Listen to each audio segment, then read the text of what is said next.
Just to correct any mistaken impressions, I am not a health addict taking a brisk walk before breakfast to get my juices flowing. I merely went down to the corner to pick up the morning paper. That's where our newsboy throws it. Naturally, I have discussed the matter with him, and he's given me a satisfactory explanation. He says it would be unethical for him to throw the paper up on our porch because normally we don't have a puddle there. Almost ready, John? Yes, dear. Don't forget, tie and jacket. Yes, dear. You know why? The tie and jacket? We have a new maid. I'm being presented to her at breakfast. I don't think either one of us is expecting very much. Maids have never been known to get excited about cartoonists. And I have found statistics to prove that there are only 18 women in the United States of America willing to do housework full-time. Between them, they are afflicted with 426 ailments, which make it impossible for them to bend, lift anything heavy, wash, dust, or even show up on Monday morning. Good morning. Good morning, Daddy. Good morning, John. Is your hair combed? The new maid is waiting. Oh, yes, dear. I even dabbed perfume behind my ears in case she's expecting more than salary. In addition, maids are sometimes strange. A handy word that may help me escape a lawsuit. John, please straighten your handkerchief, button your jacket, and don't say anything funny. Step into my world, and welcome to it.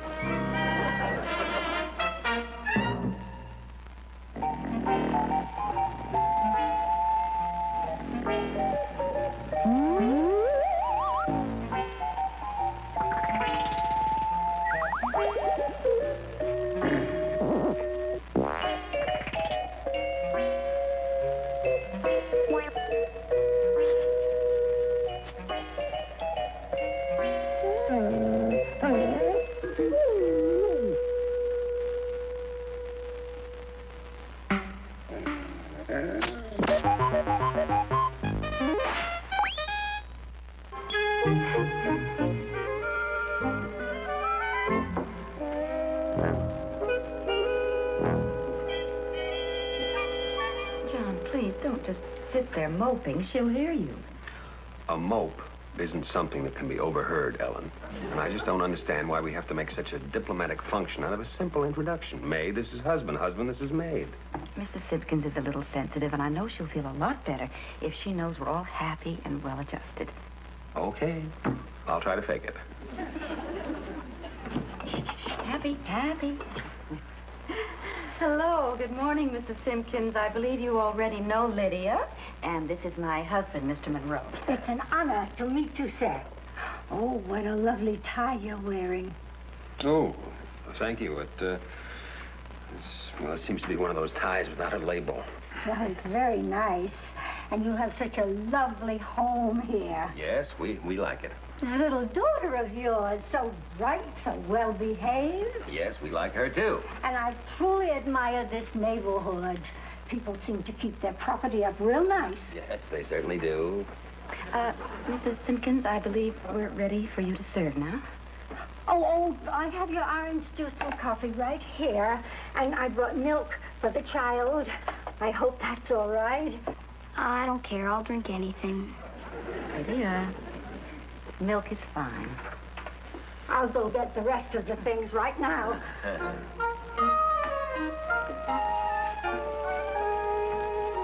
Ellen, this orange juice is full of seeds.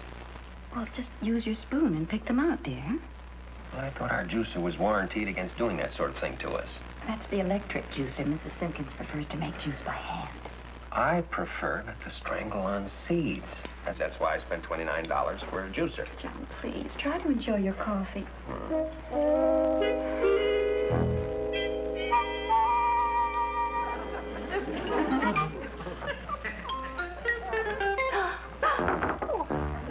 I'm terribly sorry, sir. I thought I'd picked all the eggshells out once it come to a boil.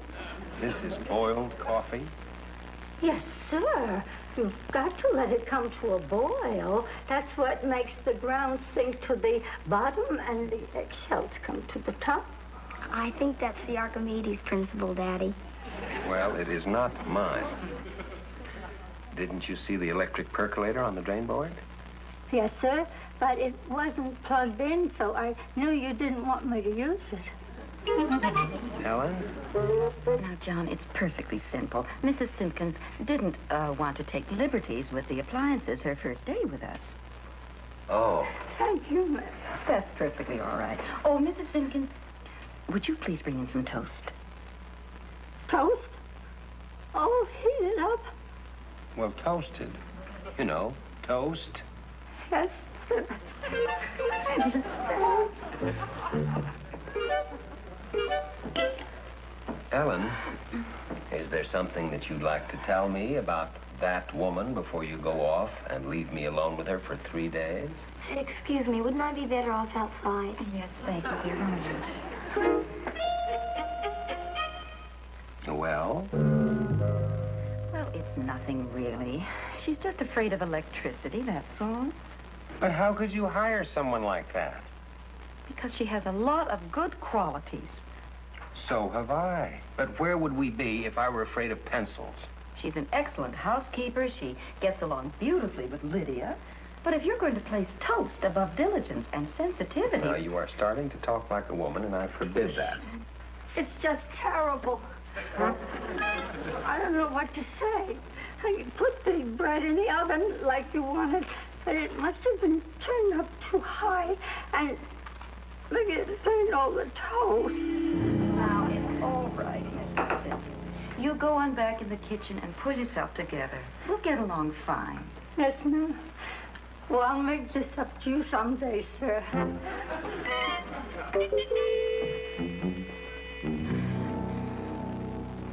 John, she explained to me that she had a close friend who was electrocuted by a toaster several years ago, so naturally... Electrocuted by a toaster? Yes. The woman stuck a fork down inside when the bread wouldn't come out, and it touched a wire. You can't be electrocuted that way. You certainly can, if you're standing on a wet floor in your bare feet. Uh-huh. But you must admit that if you're wearing shoes and standing on a dry floor, your chances for survival are excellent.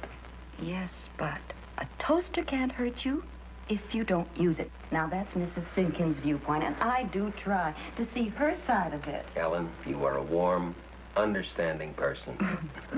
Now get rid of her. All right. I'll try to put her good qualities out of my mind. Her devotion to anybody who shows her a little kindness. I'll just go out and tell her that you want me to kick her out. She won't. Please, Mrs. Simpkins, I'm sure he doesn't hate you. I can spot hatred in a person. I spotted it in my late husband the minute we got married. Mr. Monroe understands now how you feel about electrical things. So just give it a little time. I'm sure the two of you will get used to each other. What do I have to get used to about him? Well, nothing really. He gets a little emotional sometimes. All writers are like that. Mr. Monroe is a writer? Yes, for a magazine. Oh.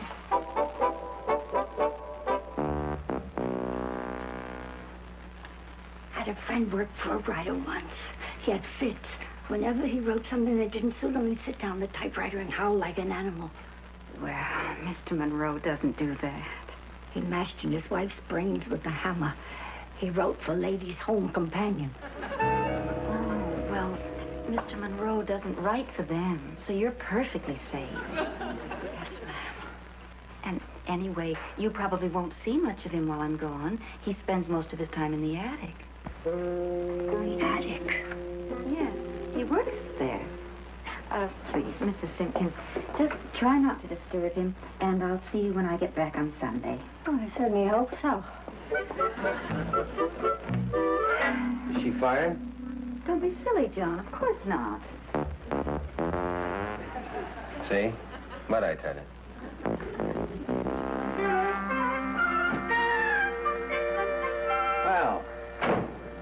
The train was on time. The family's on its way. And here we are with the place all to ourselves.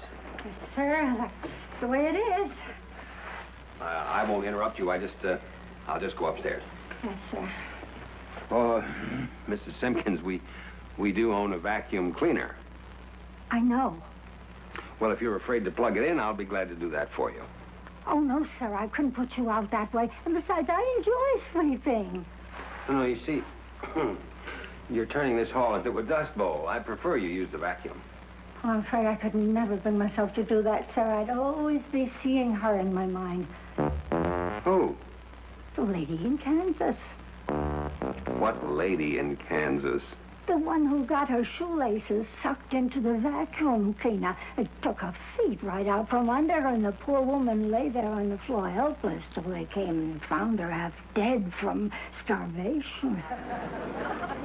Well, nothing like that could ever possibly happen here under any circumstances. You do understand. Yes, sir. This happened in Topeka, right after the war.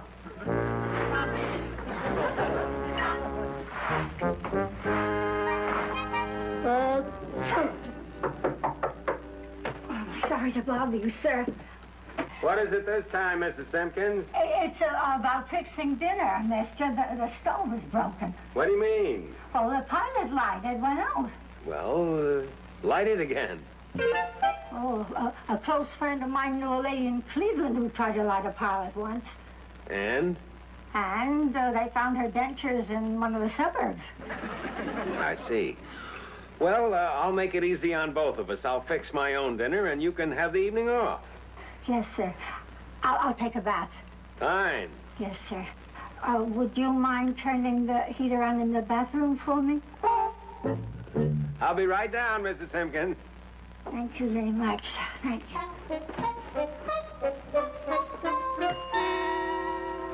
She can't float. She's on her own.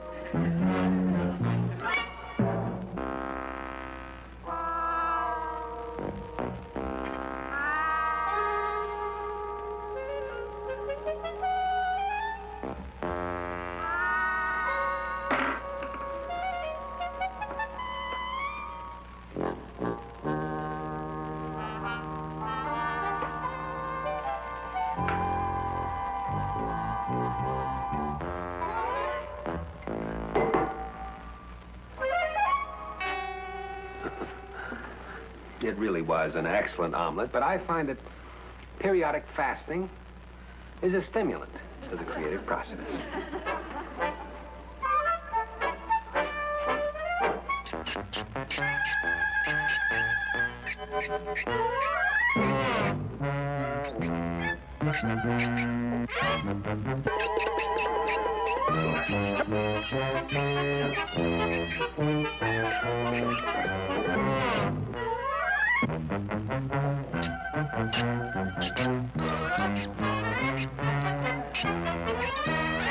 That is a bat that flew in here. Now, this may seem cowardly, but I happen to know there is nothing that will turn a peaceful bat into a killer quicker than a burned omelet.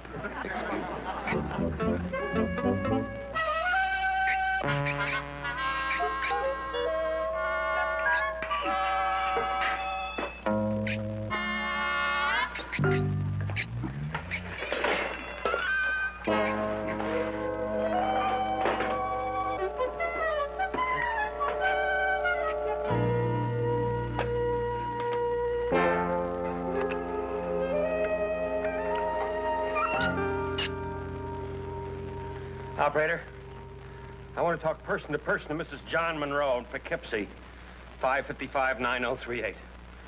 I don't care. Use any area code. Just hurry.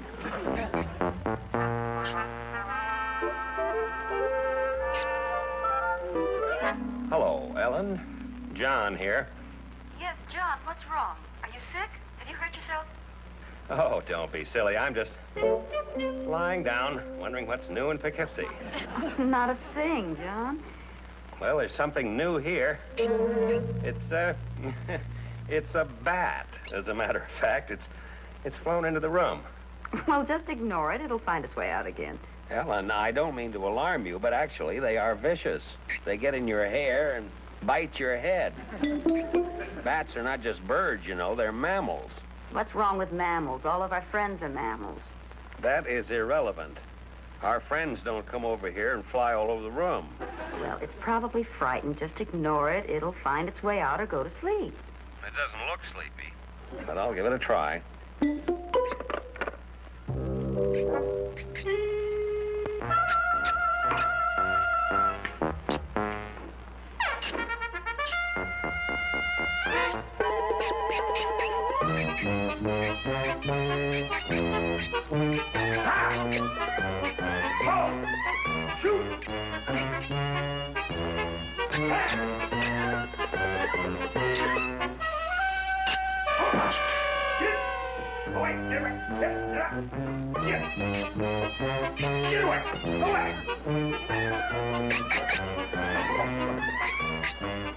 Get out! Get out! Go back! Or one of us does not live to see the sun!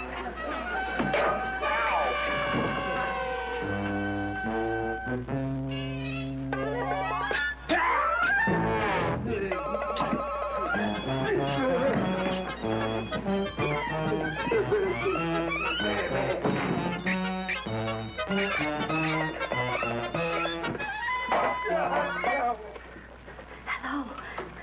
I surely hate to put you people out, but there's a man throwing a fit in this house.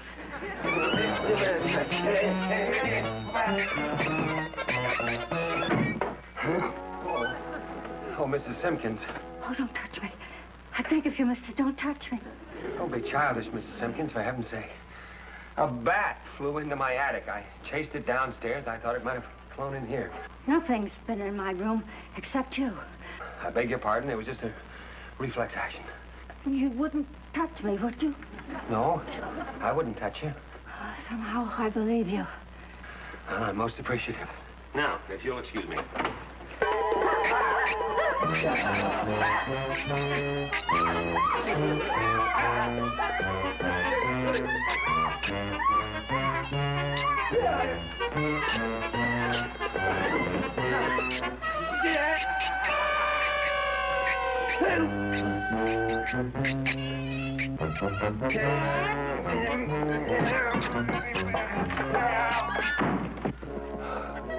Oh, Mrs. Simpkins, I didn't know you were in here. Yes, sir, I'm here.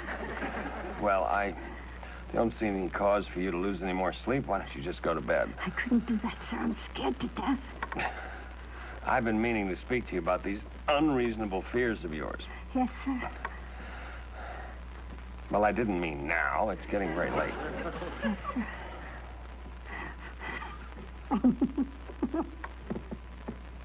Well, what's so funny?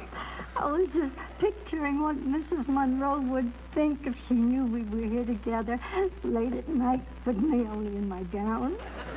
I gave you my word, Mrs. Simpkins. Now, I'm not going to lay a hand on you. I know. It's just what would people think? People would think that I ran in here because I was afraid of that bat. I don't think so. Well, they'd be right. I was afraid out there. But the will to master that fear is what ultimately separates the men from the boys. And, of course, the women from the girls, too. Yes, sir. And just listening to you explain it, it makes me feel very small. Mrs. Simpkins, I'm about to put my money where my mouth is. For I'd be everlasting beholden to you, sir.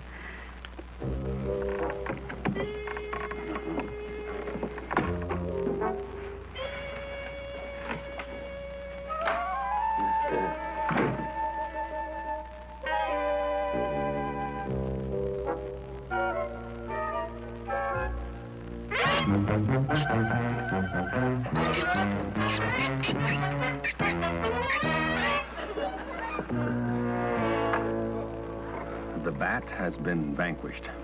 Truly, sir? You have my word. Be assured it's perfectly safe for you to go back to your room now.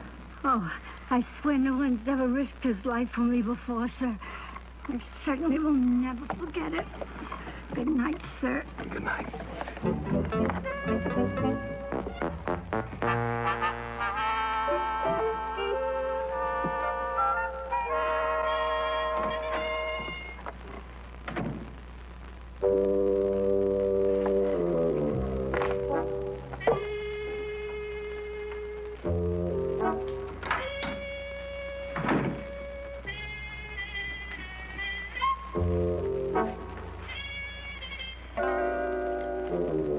Well, what else could I do?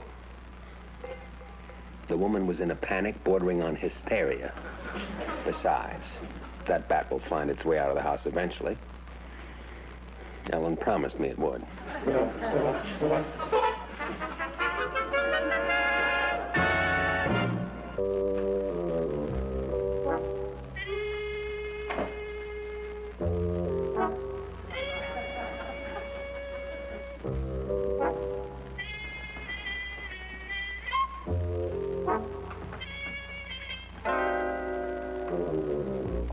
Hi there.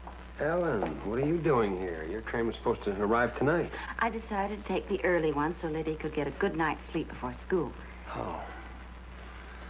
John, did you miss me? Oh, sure, of course. Things have been pretty dull around here. Just work and sleep. Well, something had an effect on Mrs. Simpkins. Do you know she just made toast in the toaster without my even asking? Did she really? She said it was the example of courage you set that inspired her. What did she mean? Well, I demonstrated to her that it was possible to conquer fear. That bat scared her to death. Oh, that reminds me, John, that darn bat was down in the basement when I went down there a while ago. The bat's in the basement? Not anymore, John. I chased it out with a broom. Well, I suppose it was bound to leave sooner or later. Dear, why don't you take off your hat and stay a while? Oh, of course. I guess I'm getting forgetful in my dotage, or maybe it's just that I'm glad to see you home. That's very sweet, dear. Besides, it's getting kind of warm now. No need to wear one anymore.